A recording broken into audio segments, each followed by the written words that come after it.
사랑하는 생명사랑교회 여러분, 전국의 성도 여러분, 지난 일주일 동안 평안하셨습니까? 오늘 예배에 참여하신 여러분 모두를 생명과 평화의 예수 그리스도의 이름으로 환영합니다. 오늘은 성령 강림 후 첫째 주일이자 환경주일입니다. 올해 우리는 매주 지구를 위한 환경실천을 해오고 있습니다. 이번 주 환경실천은 환경주일 예배를 드립시다입니다. 환경주일을 맞이하여서 더욱더 우리가 올 한 해 지구를 위한 환경 실천을 하는 것에 더욱더 힘쓰고 애쓰는 여러분 되시면 좋겠습니다. 오늘은 특별히 태국에서 선교하고 오시는 명승인 목사님을 설교자로 모시게 되었습니다. 이전 생명교회에서 부목사로 심우하셨고 또 우리가 매달 후원을 하고 있기도 합니다. 오늘 오후에 원래는 신앙 특강이 있어야 되는데 명승인 목사님 모셔서 특별히 태국 선교에 관한 이야기를 듣는 시간을 오후에 마련했습니다. 같이 점심 식사하시고 둘러 앉아서 또 태국 선교에 대한 이야기 이모저모 함께 나누는 그런 시간을 갖겠습니다.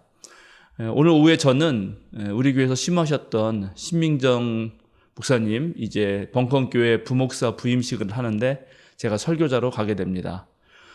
오후 7시 30분에 사도신경 모임은 계속됩니다.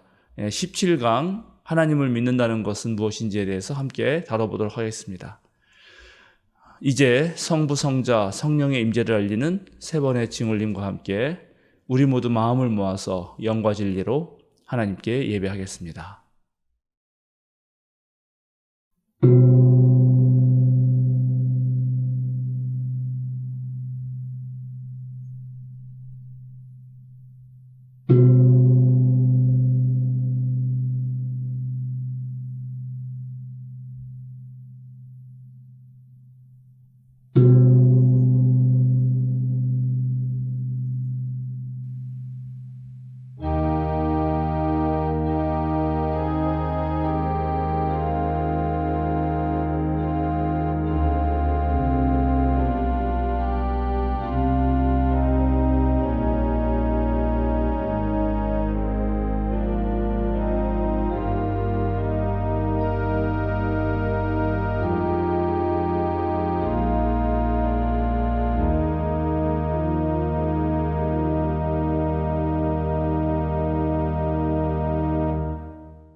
새 노래로 주님께 노래하여라.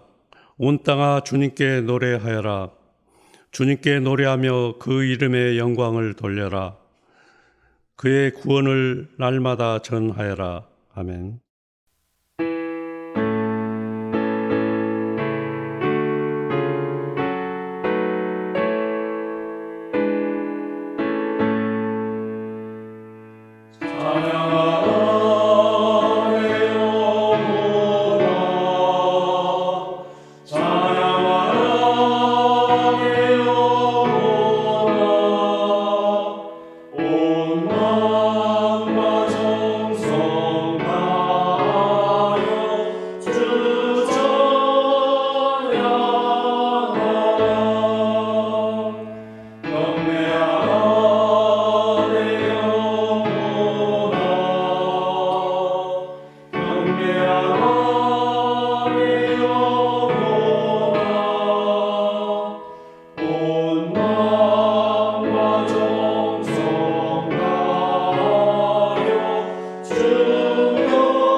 내가 여호와를 항상 송축하며 내 입술로 항상 주를 찬양하리이다.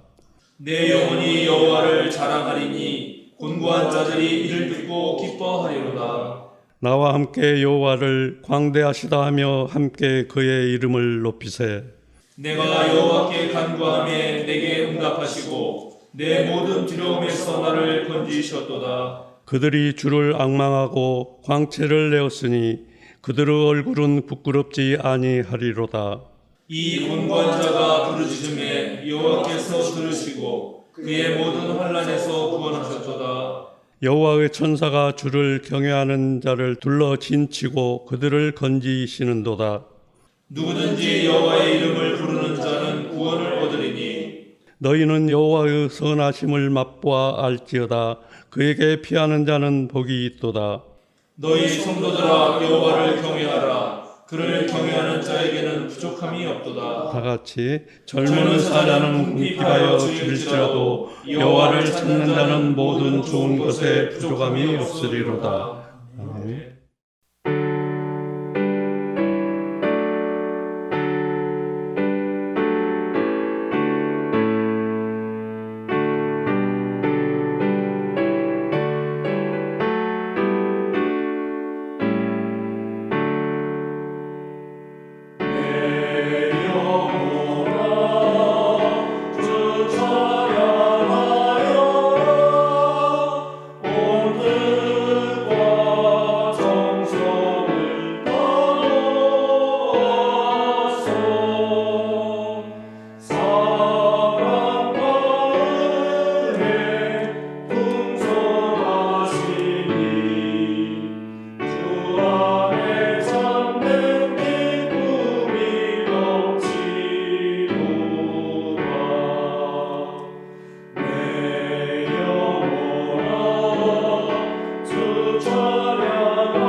박사훈 집사님의 목회 기도가 있겠습니다.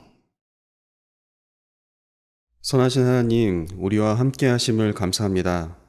아버지의 돌보심과 은혜로 하루하루를 살아갑니다. 우리가 언제나 아버지 곁에 있기를 원합니다.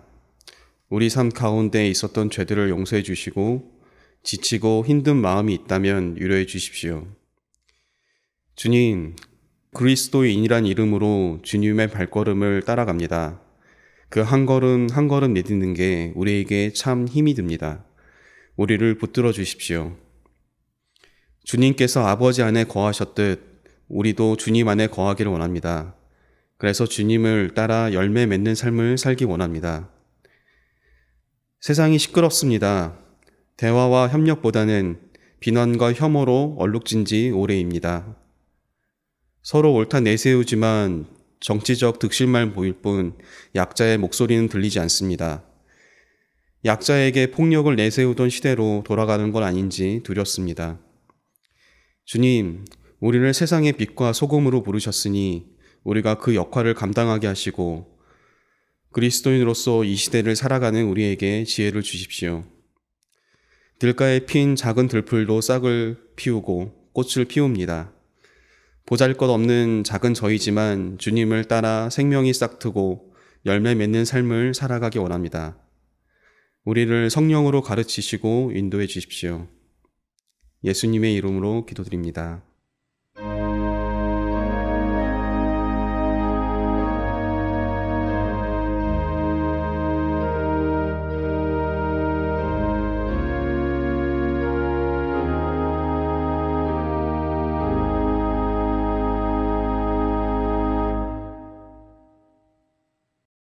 성령 강림 후 첫째 주일 우리에게 주시는 성경 말씀은 갈라디아서 2장 20절 말씀입니다.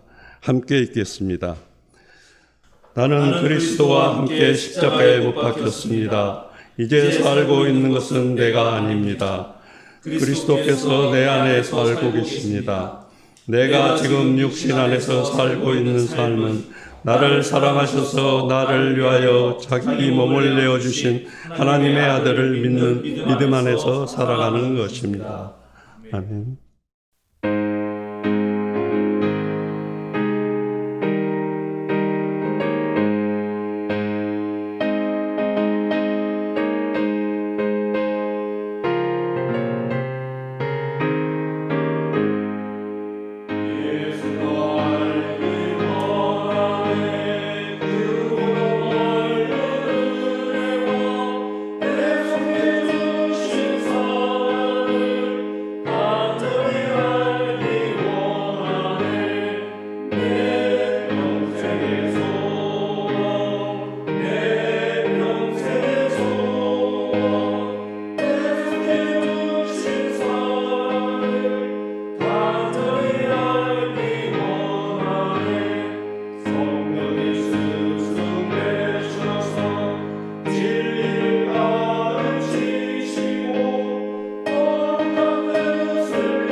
명승인 선교사께서 그리스도와 함께라는 제목으로 말씀 전해 주시겠습니다. 반갑습니다. 저도 이렇게 소개받은 오늘 태국의 방콕에서 사역하고 있는 명승인 목사입니다. 총회에서 태국의 선교를 위해서 파송받은 지 이제 만 3년이 되었습니다. 태국에 파송된 바로 첫 해 코로나 팬데믹 상황이 시작되어서 거의 2년 동안은 언어 훈련과 그리고 태국 또 주변 국가인 동남아시아의 선교 상황을 리서치하며 지내다가 작년 7월에 수도 방콕의 영피플 비전 오브 아시아 비전 센터 및 교회를 설립하고 지금은 주로 현지 다음 세대의 청소년 그리고 청년들을 위한 교육, 후원 사역, 직업 훈련, 현지 교단과 협력 사역을 조금씩 하고 있고 또 앞으로 그 일을 소망하면서 기도 중에 있습니다. 오늘 이렇게 늘 마음의 고향이자 또 저의 사랑이 늘 묻어있는 우리 생명사랑교회에 함께 말씀을 나누게 되어서 개인적으로 참 기쁘고 설레입니다. 오늘 말씀을 함께 나누고자 합니다. 일반적으로 모든 사람들은 나름의 가치를 위해서 공부하고 일하고 그리고 노력하며 살아가죠. 그리고 대개는 그 생애 주기마다 자신의 삶의 가치를 투영하는 대상을 찾곤 합니다. 예를 들면 어릴 때는 주로 부모의 모습을 보고 또 부모님의 말이나 습관 이런 것을 보고 따르죠. 그리고 어느 정도 성장하게 되면 특히 청소년 시기에는 그 대상이 주변의 친구들에게로 바뀌게 됩니다. 그리고 청년의 시기가 되면 이제 좀 더 자신의 버킷리스트를 하나하나 만들게 되고 그러다 보면 그 일을 이루는 일에 필요한 대상을 또 찾곤 하죠. 장년이 돼서 가정을 꾸리면 대개는 그 대상이 우리 자녀들에게 그렇게 전가됩니다. 물론 제가 말씀드린 이런 생애 주기가 모두에게 동일하게 적용되는 것은 아닐 거라고 봅니다. 사람이 추구하고 생각하는 가치는 우리 생김새가 모두 다른 것처럼 무궁무진해서 일정하게 특정하기가 쉽지는 않습니다. 그러나 확실한 사실이 하나 있는데 그것은 어떤 대상이나 또 물건에는 고유의 가치가 있다는 것입니다. 그리고 그 가치는 환경이나 시간이 지나면 변하거나 사라지게 되죠. 제가 이번에 한 1년 3, 4개월 만에 한국에 귀국하게 됐는데 한국에 오게 되면 대개 서울에 홀로 사시는 어머님 집에서 지내게 됩니다. 어머님이 오랜만에 만난 저에게 이제 저녁마다 붙들고 이야기를 나누게 되는데 최근에 이런 얘기를 하셨습니다. 어머님이 저 전라남도 신안의 섬에서 성장하셨는데 그때 사셨을 때 이야기 한 토막입니다. 어머니께서 아주 어렸을 때 그 집엔 염전을 하고 계셨다고 해요. 그래서 그 당시에 그 어머니가 사셨던 집에는 그 염전에서 일하는 사람들도 있었고 꽤 부유하게 사셨던 것 같아요. 그리고 당시에 소금이 값이 꽤 나갔고 잘 팔려서 그 염전 때문에 어머니께서는 결혼하시기 전까지 그 어려운 시절에도 늘 쌀밥만 드셨다고 합니다. 그런데 지금은 소금이 그렇게 비싸지는 않죠. 오히려 현대인들에게 소금은 성인병에 좋지 않다는 이유로 거부당하는 재료 중에 하나가 되어버렸습니다. 물론 또 건강을 위한 소금 뭐 이런 것들이 개발되기는 하지만 일반적인 소금의 가치가 그 옛날보다 많이 떨어진 것은 사실입니다. 우리는 살아가면서 상황에 따라 또 시기에 따라 그 어떤 대상에 가치를 부여하고 그리고 그 가치를 늘 생각하면서 살아갑니다. 저는 오늘 예수를 믿고 따라 살아가는 우리들에게 그 가치를 추구하는 일을 적용해 보려고 합니다. 우리 그리스도인들에게 좀 적합한 언어로 바꾸면 비전을 세우는 일이라고 말할 수도 있습니다. 우리 사랑하는 교우 여러분, 여러분은 살아가시면서 특히 신앙적으로 어떤 비전을 세우고 계시고 또 그것을 이루기 위해서 어떤 노력을 하고 계시나요? 그리고 그 이전과 이후 어떤 변화를 겪고 있습니까?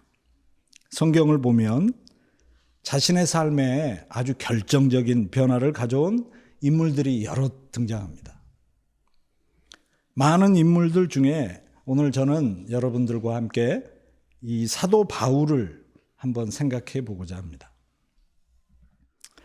특별히 오늘 주신 성서 갈라디아서 2장 20절 말씀은 개인적으로 저에게 청년 시기부터 지금까지 저의 삶에 개인적 신앙적 도전을 준 귀한 말씀 중에 하나입니다. 말씀을 한번 제가 다시 읽도록 하겠습니다. 나는 그리스도와 함께 십자가에 못 박혔습니다. 이제 살고 있는 것은 내가 아닙니다. 그리스도께서 내 안에서 살고 계십니다. 내가 지금 육신 안에서 살고 있는 삶은 나를 사랑하셔서 나를 위하여 자기 몸을 내어주신 하나님의 아들을 믿는 믿음 안에서 살아가는 것입니다. 아멘. 오늘 바울은 이렇게 자신의 신앙적 고백을 이 말씀에 그렇게 하고 있는데, 또 다른 성서인 빌립보서 3장 8절에 보면 그뿐만 아니라 내 주 예수 그리스도를 아는 지식이 가장 고귀함으로 나는 그 밖의 모든 것을 해로 여깁니다. 나는 그리스도 때문에 모든 것을 잃었고 그 모든 것을 오물로 여깁니다. 나는 그리스도를 얻고 라고 추가적인 신앙적 고백을 하고 있습니다. 저는 여기서 바울의 생애 태도를 잘 볼 수가 있습니다. 내 안에 그리스도만 살고 내가 그리스도 때문에 모든 것을 잃었고, 아주 비장하죠. 그리고 강렬한 삶의 태도의 한 토막이라고 볼 수 있습니다. 왜, 무슨 이유로 이런 비장한 고백으로 자신의 삶 전체를 예수 그리스도께 귀결시키고 있는가? 저는 그런 고민을 많이 하고 있는 목회자 중에 한 사람인데요. 오늘 사도 바울을 통해서 제가 많이 도전받고 또 배우곤 합니다. 결정적인 이유가 있는데 그것은 바로 바울이 진정으로 예수 그리스도를 만난 것입니다. 단지 만남으로 그친 게 아니라 만난 후에 그는 예수 그리스도라는 최고의 가치를 깨닫게 됐고, 그리고 인정하고 결국 자신의 삶의 변화를 가져오게 된 거죠. 제가 태국에 그렇게 오래 살지는 않았지만 집중적으로 한 2, 3년 태국을 경험하면서 태국에 관한 몇 가지 오해들이 있는 것을 알게 되었습니다. 예를 들면 태국은 불교 국가다. 일반적으로 그렇게 알고 있는 듯 보입니다. 그런데 엄격히 말하면 그것은 사실이 아닙니다. 인구의 약 93%가 불교도이지만, 그리고 태국의 국왕은 법적으로 불교도가 되어야 하지만, 그런 규정이 있지만 1990년대 이후로 태국은 모든 종교를 수용하게 됐고요. 정부 부처의 종교청까지 두고 태국의 법은 공식적으로 자국민은 불교, 이슬람교, 힌두교, 시크교, 기독교 이 5개의 종교 중에서 선택하도록 그렇게 만들었습니다. 제가 태국에 첫 발을 내딛으면서 제 선교의 방향이 하나 있습니다. 그리고 목표이자 방향인데요. 그것은 바로 이 태국인들이, 그리고 동남아시아인들이 최고의 가치인 예수를 만나고, 그리고 그들의 삶의 비전을 품고, 그래서 그들의 삶의 태도가 변화되는 일, 그 일에 제가 옆에서 보조해주는, 또 협력해주는 일, 그것이 저의 선교의 목표입니다. 제가 태국 가서 태국을 알게 됐고 또 배우고 언어를 배우면서 그 태국의 역사와 문화를 배우게 되었는데요. 놀랍게도 태국은 우리나라보다 60년이나 먼저 복음을 받아들인 그런 역사를 가지고 있는 나라였습니다.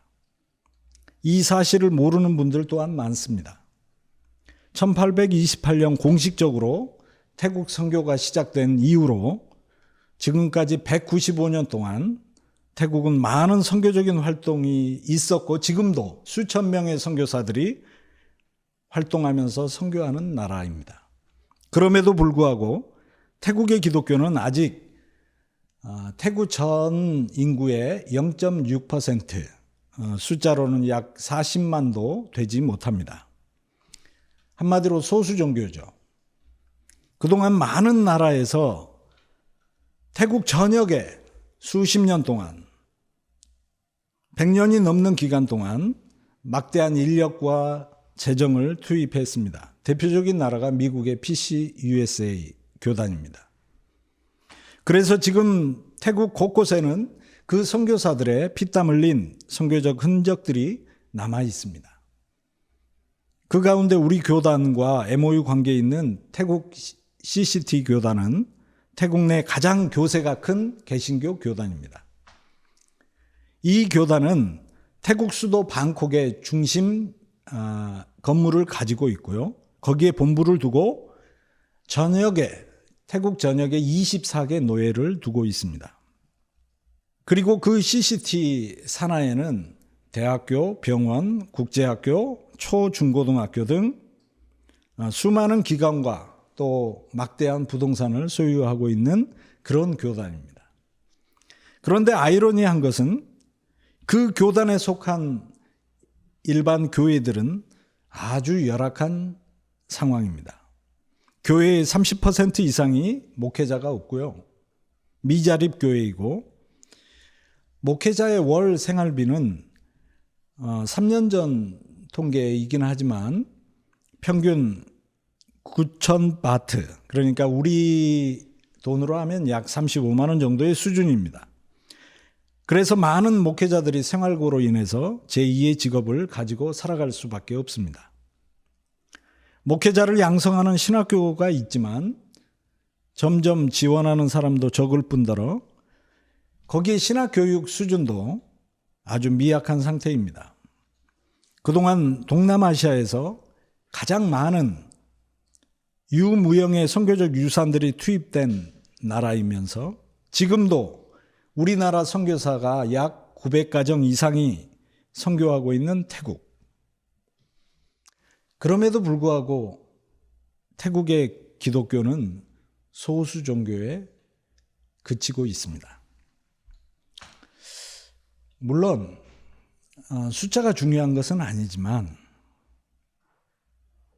무엇 때문에 이렇게 태국이 여전히 기독교에 대해서 또 기독교의 영향력이 미약할까? 저는 여러 원인들을 생각하면서 그동안 태국을 향한 선교가 어떤 선교였는가 생각하게 됐습니다. 그런데 지금도 계속 그런 일이 일어나고 있지만 그냥 한마디로 제가 생각해 보는 것은 태국을 향한 선교가 건물 세우는 사역에 집중하고 있다는 것입니다. 물론 교회를 개척해서 세우는 일은 정말 중요하고 귀한 일입니다. 소중한 일입니다. 교회 세워야 되죠. 그러나 한쪽 나라의 교회가 그렇지 못한 열악한 나라의 땅에 단지 이벤트적인 기념을 위한 교회를 세우는 것이 아니라 대상의 국가의 상황이나 지역의 환경을 고려해서 먼저 그 지역의 필요가 무엇이고 그리고 그 필요를 위해 다음으로 필요하다면 그때 센터든지 또 교회든지 저는 세워야 한다는 말씀입니다. 그래야 그 교회 그리고 그 센터는 지속적인 양쪽 교회의 교류와 협력으로 건강하게 서갈 수 있게 되는 것입니다. 그래서 이제는 한국 교회가 그저 예전부터 답습했던 그런 선교의 방식, 이벤트성의 선교가 아니라 지속적이면서 서로 협력의 틀에서 이루어져야 한다고 생각합니다. 특히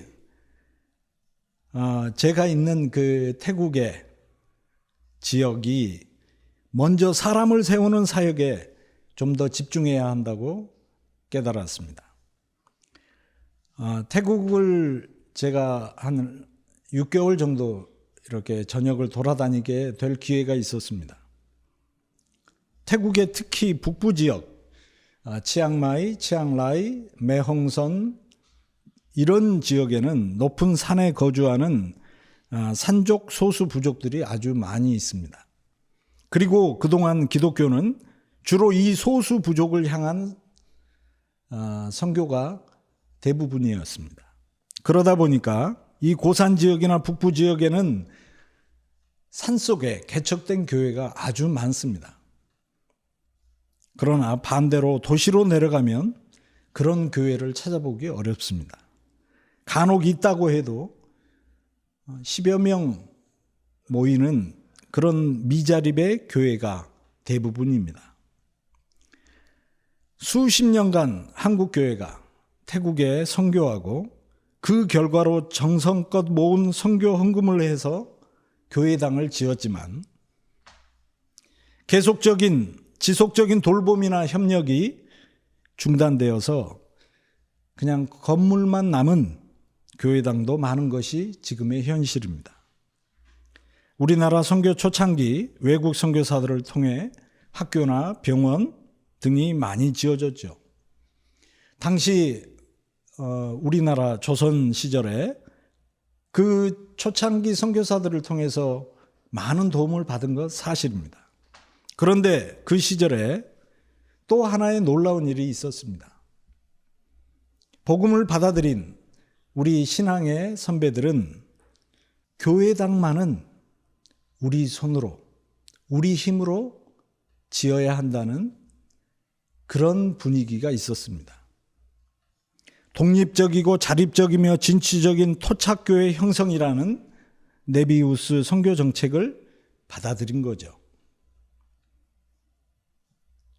선교에 있어서 아직 그리스도를 모르는 사람들에게 복음을 전할 때 가장 중요한 것은 저는 그들이 먼저 예수 그리스도를 만나고 그리고 예수 정신으로 살아가도록 돕는 일입니다.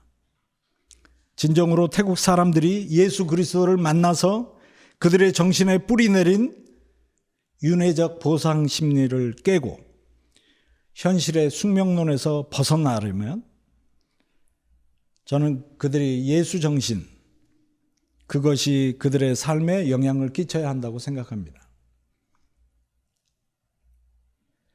오늘 말씀의 바울은 다메섹에서 예수를 체험하죠. 그리고 약 3년 동안 그는 기도와 묵상으로 개인적인 변화의 시기를 갖게 됩니다. 이 3년의 시간 이후에 예수 믿는 사람을 핍박하던 일에 열심이었고 그것이 가장 가치 있는 일이라고 생각했던 사울에서 예수를 체험하고 그리스도를 알리는 일이 이제는 가장 가치 있는 일임을 깨달은 바울로의 새로운 삶의 여정이 시작된 것이죠. 사랑하는 교우 여러분, 교회가 무엇입니까? 옛날에는 교회를 연회당이라고 그렇게 불렀습니다. 제 어렸을 때도 그렇게 불렀던 것 같아요. 당시 교회를 다니면 일반적으로 말하기 쉽지 않은 단어인 사랑이라는 말을 교회 다니는 사람은 아주 쉽게 그리고 자주 하니까 아마 연회당이라고 했지 않을까요? 물론 다른 문제도 있지만 이렇게 교회를 폄하했던 말, 연회당, 저는 개인적으로 그 말이 맞다고 봅니다. 우리는 예수님을 사랑하고 그분과 항상 연애하는 심정으로 설레고 만나고 그리고 보고 싶어 하니까 뭐 연회당이라는 말이 맞는 말일 수 있습니다. 그럼 요즘 2023년의 교회를 뭐라고 말할까요? 예수 그리스도를 머리로 하는 그리스도의 몸이요. 뭐 이런 좀 성경적이고 이미 성경에서 말씀한 그런 교회 말고 지금 이 세상이 보고 있는 그리고 말하고 있는 교회는 무엇입니까? 세상이 교회를 뭐라 부르는지 우리는 귀를 기울여야 합니다. 그러지 않으면 교회는 말 그대로 그들만의 공동체, 고립된 공동체로 그냥 끝이 납니다. 예수는 이 세상을 향해 오셨고 세상이 하나님 나라를 알도록 힘쓰셨고 이 세상의 중심에서 핍박받으셨고 십자가를 지셨죠. 여러분, 지금 세상은 교회를 뭐라고 합니까? 자기들끼리 밥 먹고 자기들끼리 놀러 가고 자기들끼리 그렇게 살아가는 공동체라고 불려서는 안 될 줄로 믿습니다. 초대교회 때 교회가 세상으로부터 아주 칭찬을 많이 받았죠. 단순한 칭찬이 아니라 그 당시의 교회는 그 시대의 희망이었고 또 믿고 따를 수 있는 그런 공동체였습니다. 제가 왜 그렇게 단적으로 이야기할 수 있냐면 그 초대교회 때 예수 믿었던 사람들을 향해서 세상은 그리스도인이라는 별명을 붙여줬죠. 그리스도인이라는 말이 무슨 뜻입니까?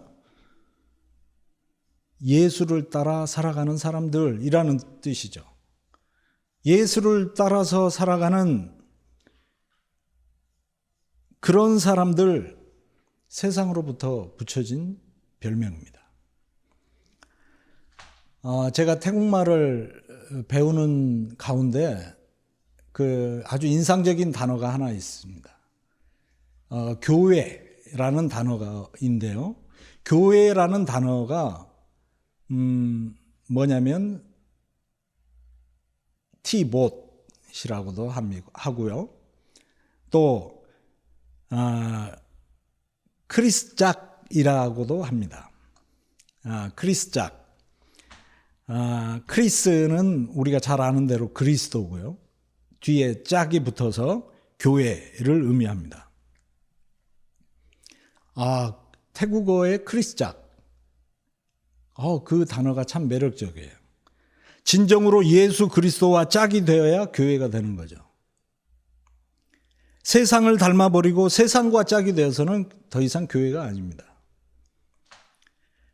이 땅에 주님의 몸된 교회를 왜 세우셨습니까? 우리는 이 질문을 우리가 모일 때마다 개인의 삶 속에서 자문하고 자답해야 합니다.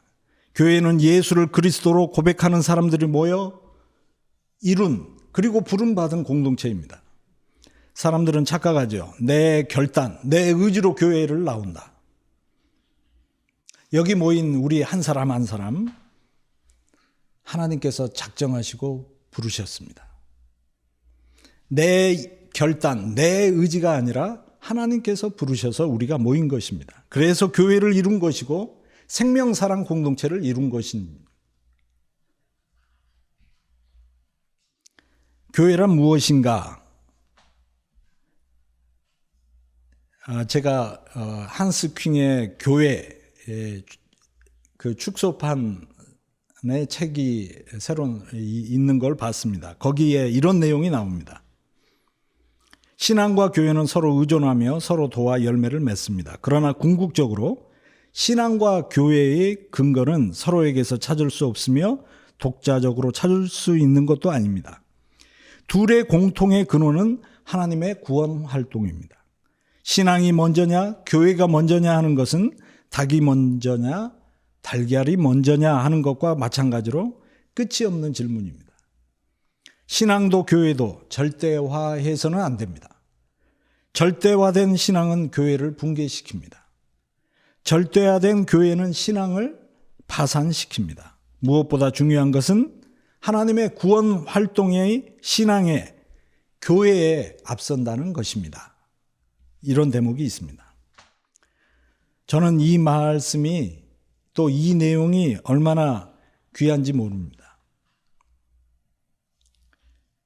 즉 우리의 신앙이나 의지 또는 교회의 결정이 아니라 하나님의 구원 활동, 미시오 데이, 하나님의 선교가 교회나 우리의 신앙보다 먼저 이끄신다는 것이죠. 예수 그리스도는 그의 공생의 기간의 대부분을 인간이 하나님 나라를 깨닫고 알게 되는 일에 힘을 쓰셨습니다. 예수를 따라가는 사람, 즉 그리스도인이신 여러분, 그 백성으로 살아가시기를 바랍니다. 교회는 이 땅의 하나님 나라 백성으로서 그 나라를 확장시키는 일을 먼저 해야 합니다. 교회 공동체는 동호회도 아니고 취미 모임도 아니고 더더군다나 정치 집단도 아닙니다. 또 개인의 이력을 위한 그런 공동체도 아니죠. 단순합니다. 교회는 세상을 구원하기 위해 필요한 도구입니다. 조금 듣기에 불편하지만 최근에 어떤 교계 신문에 어떤 젊은 목사님이 현대 교회의 문제를 지적하면서 지금의 교회를 가리켜 이렇게 부르고 있었습니다. 지금의 현대 교회를 잡기에 능한 교회 이렇게 부르고 있습니다. 무슨 말입니까? 요즘 현대 교회가 본질적인 일을 놔두고 너무 많은 일들을 하고 있다는 것입니다. 교회의 본질이 무엇입니까? 저는 간단하고 명료하게 말씀 속에서 그 해답을 찾고 있습니다. 모이면 예배하고요. 흩어지면 선교하는 일입니다. 구원 활동을 하는 일입니다. 예수 그리스도를 머리로 하는 예수를 따르는 사람들의 무리인 교회는 모이면 예배드리고 흩어지면 구원 활동하는 일입니다. 그것이 바로 교회라는 것입니다. 그러므로 예수 정신과 반하는 모든 것들을 오늘 바울의 표현을 빌리면 오물로 여길 수 있어야 하고 하나님 나라 운동에 구원 활동에 우리는 힘을 모아야 합니다. 교회에 모여서 누구누구를 험담할 그런 시간 없습니다. 다른 일로 허비할 여유도 없습니다. 사랑하는 생명사랑교회 교우 여러분, 지금 우리 교회는 무엇을 가장 가치 있는 일로 여기면서 그 일에 집중하고 있을까요? 이 한 주간 내 삶의 기초부터 다시 한번 점검하면서 예수 그리스도와 함께 그리스도와 더불어 최고의 생애를 살아가시는 여러분들이 되시기를 주의 이름으로 축복합니다.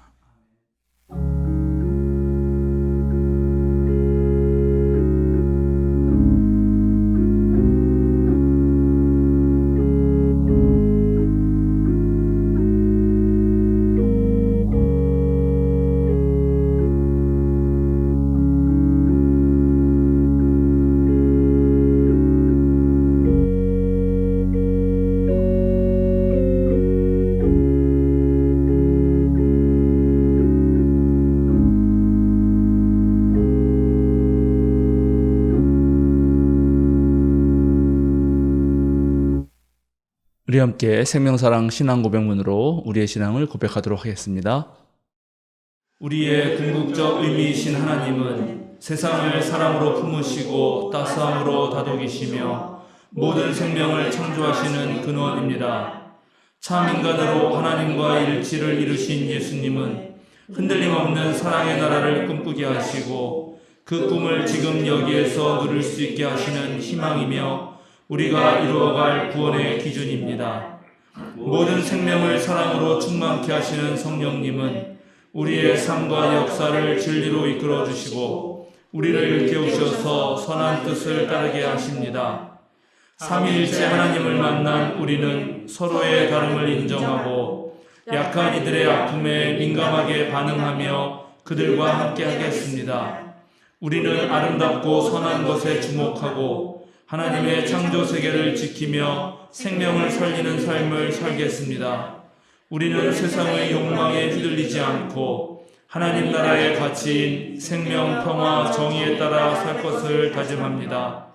우리는 하나님, 예수님, 성령님께서 참 그리스도인으로 살아가려는 우리와 항상 함께 해주심을 믿습니다. 아멘.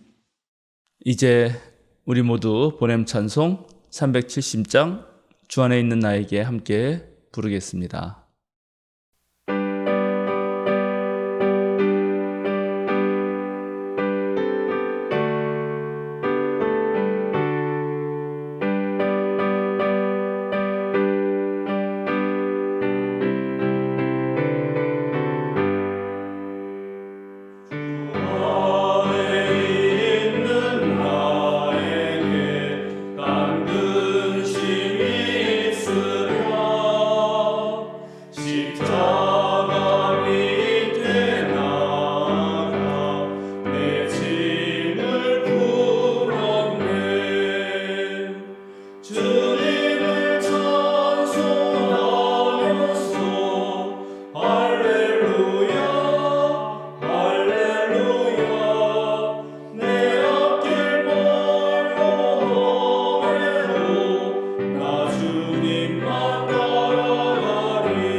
생명사랑 교우 여러분, 이 한 주간도 우리에게 맡겨주신 시간과 환경 속에서 진정으로 그리스도를 따라 살아가십시오. 오늘 우리에게 주신 성경 말씀은 그리스도와 더불어 살아가라고 말씀하십니다. 그리스도의 제자로 사십시오. 그렇게 그리스도인이 되십시오. 지금은 우리 주 예수 그리스도의 십자가로 이루신 대속의 은혜와 하나님의 한결같으신 그 사랑과 성령님의 인도하시고 깨닫게 하시며 교제를 이루어 주시는 역사가 주님의 말씀으로 새롭게 되어 그리스도와 더불어 살고자 다짐하는 예배하는 백성들 위에, 특별히 생명사랑 공동체 위에, 그리고 평화의 길을 열망하는 한반도와 이 주간 우리의 삶의 현장 위에 늘 함께 하시기를 간절히 축원하옵나이다. 아멘.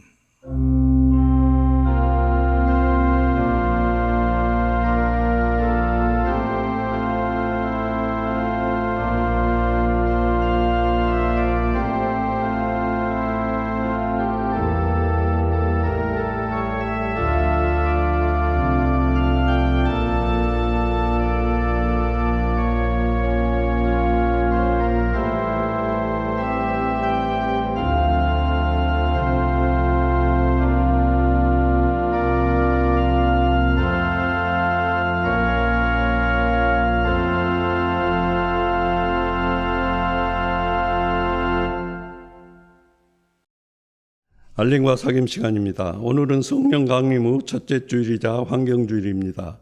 오늘 설교는 태국에서 선교하고 계신 명승인 선교사님이 해주셨습니다. 저녁 7시 30분 사도신경 모임이 있습니다. 17강 주제는 창조주 하나님을 믿는다는 것은입니다. 정전협정 70주년 되는 해입니다. 기장총회 차원에서 진행하는 한반도 종전평화선언을 위한 서명운동과 화해와 평화 교회 설립 헌금 1만 원 이상에 동참해 주시기 바랍니다. 6월 6일 현충일에 한반도 평화음악제 및 1만 시민 DMZ 평화 노래 부르기에 참여합니다. 회비 성인은 10,000원이며 어린이 청소년은 5,000원입니다. 신청하신 분들은 6일 오전 9시까지 교회로 와주시기 바랍니다. 일정은 9시에 교회 출발, 철원 일대 관광 및 점심식사, 한반도 평화음악제 참여, 1만 시민 DMZ 평화 노래 부르기 7시에 교회에 도착이 되겠습니다. 6월 25일 주일 오후 1시 30분 서울 북로에 남녀청 체육대회가 있습니다. 장소는 서울과학기술대학교 체육관입니다. 6월 4일부터 6월 10일 생일자는 박성규 집사 9일입니다. 다른 광고는 주보를 참조해 주시기 바랍니다. 오늘 함께 예배 드릴 수 있어서 감사합니다. 한 주간 평안하시길 바랍니다.